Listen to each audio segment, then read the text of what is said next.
Yo, there ain't any rom-coms like How to Lose a Guy in 10 Days. I just watched that movie again for however many times. I've seen that movie multiple times. And it is just as good as the first time I saw it. I told y'all before, I'm a person, I like different kind of genres of movies. I'm not just stuck to one: superhero, action, horror. I like all different kinds, as long as it's done right. And one thing, and I said this before, one thing I realized is rom-coms, it is not even close. Now it is nowhere near how it used to be. And I hate being that person that says back in the day, but it's true. When it's true, I mean, when it's facts, it's facts. Rom-coms today are very dry. And I think some of the issues is, there's a lot of agendas with it. They got to check books. You could tell how a lot of rom-coms are. And granted, I haven't seen every one. So for those who are going to be in the comments like, well, this one, maybe I haven't seen it. But the ones I've seen that's been considered popular, it's like the same thing. It's the same checklist. And by the way, I don't care if you want to have diversity. That's fine. But when that's in the place of chemistry between the couple, whoever the couple is, the story don't have to be amazing, but it has to be entertaining. It has to keep me involved. And one of the big things about rom-coms that today's time has issues with is, like I said, story, but the main one is chemistry. There ain't many great chemistries anymore when it comes to these rom-coms, if any. Thinking of the stuff that I watched. The chemistries between one and the other are not the same as they used to be. Henceforth, going back to How to Lose a Guy in 10 Days, that chemistry between Matthew McConaughey and Kate Hudson is legendary. It should get more attention. It's like the chemistry between George Clooney and Julia Roberts. That chemistry always worked. There's just certain people that work perfectly on screen together. Heck, they played in 2 movies together. I think it was that and Fool's Gold. And they both was great in both movies. There was different kind of movies. Well, both was rom-com, but Fool's Gold had more of an action tone as well.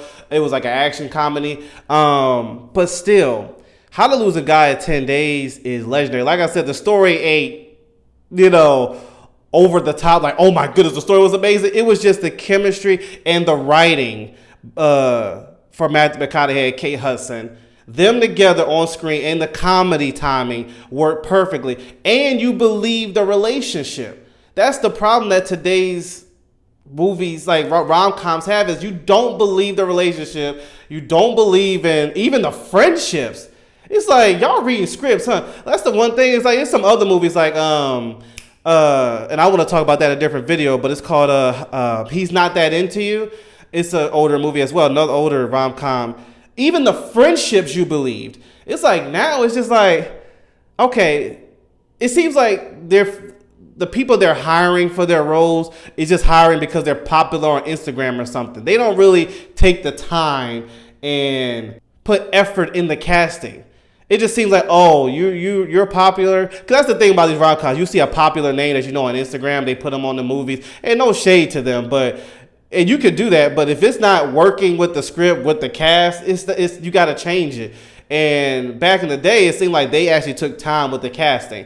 Because you cannot tell me, for those who love rom-coms, male or female, that Matthew McConaughey and Kate Hudson, you cannot tell me that some of y'all did not believe that they actually was together in real life. That's when you know it's good. When you see them on screen and you're like, they must be together in real life. That's how it felt when you watch How to Lose a Guy in 10 Days and Fool's Gold. And maybe they were together. I don't know. I don't really dive into people's personal lives like that. But How to Lose a Guy in 10 Days is so enjoyable, bro. The comedy, the romance between them two. Even though they had their agenda, I don't want to spoil the movie. Even though Matthew McConaughey and Kate Hudson had their agenda of why they was together, it still was believable. And one of the most underrated parts about that movie that doesn't get talked about enough, and this is where I come to talk about when I say story, is the scene where Kate Hudson goes with Matthew McConaughey to meet his family. His family, that scene where they played the card game, I can't say the word, but bull. That was the card game, and I can't, like I said, for YouTube, I can't say the word. But they was playing that game. But that 5 to 10 minute scene with the family was not wasted time. It wasn't just a scene where it was like a throwaway scene. No, you actually believed that was Matthew McConaughey's family. You believed the acceptance they had with Kate Hudson. Like stuff like that. That's what I'm talking about when I say story. Like it's believable. Even that small scene with Matthew McConaughey's family playing cards together, you believe that was Matthew McConaughey's sister. You believe that was the father. You believe that was the brother. You believe that they actually liked Kate Hudson. And you believe that Kate Hudson was sitting there like, I'm learning more about this man, and I love this family. It makes sense. Oh, I'm sweating a little bit. It's hot. I should have opened the window. But you believed it. That's basically all I'm trying to say. And this is something I'm hoping today's time and rom-coms do again, is taking their time with casting and story. You know, when I say story, I mean make a scene to where it's something we can believe in. That's why I put them together, casting and story, because you got to put the story in. It has to mend well together. Like I said with How to Lose a Guy in 10 Days. That's another conversation I want to talk about. But yes, shout out to Matthew McConaughey and Kate Hudson. They are legendaries. They deserve to be in the Hall of Fame of rom-com movies. Actors and actresses, they deserve to be in there. There's other ones, like I said, Julia Roberts, George Clooney. It's other ones I want to talk about as well. But yeah, salute to How to Lose a Guy in 10 Days. That's one of the greatest, to be real, probably, in my opinion, the greatest rom-com movie I've ever seen.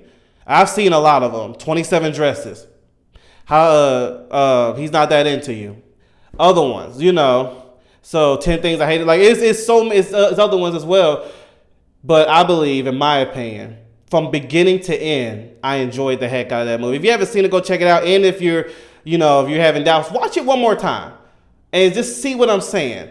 And I don't watch a lot of rom-coms now, because every time I try, I get disappointed. I'm like, I don't believe this relationship. This friend, it seems like I said with the checklist, they're focused so much on that they remove everything else. They're not even, like, the chemistry and the story is second to third nature. You can't do that. You got to have that first. Then, like I said, if you want to have the checklist, you got to have the gay friend, a black character, a Chinese, Indian. You want to have all that. And I don't care. As long as the story and the chemistry between the couples is real. That's the problem. Like, I ain't against having diversity, in your movies. You want to have it. They had it in older ones. But it's the thing of, that was second, third thought. That wasn't the first thought process. The first process was story and who's the actor and actresses we can put together that makes it believable. Matthew McConaughey, Kate Hudson. Bam. Gold mine. That's why they did Fool's Gold. And so on and so forth. Which, Fool's Gold is funny because that was the first time I ever seen Kevin Hart. And he wasn't that big at the time, but that was the first time I ever seen. He played a bad guy in that one, which was interesting. But I wasn't old enough to see Soul Plane at the time. So before someone was like, well, Soul Plane, I didn't see that until I got older. But yeah, shout out to them. Matthew McConaughey and Kate Hudson deserve to be in the Hall of Fame. They deserve to be in the Hall of Fame of rom-coms. That movie in general. Check that movie out if you haven't.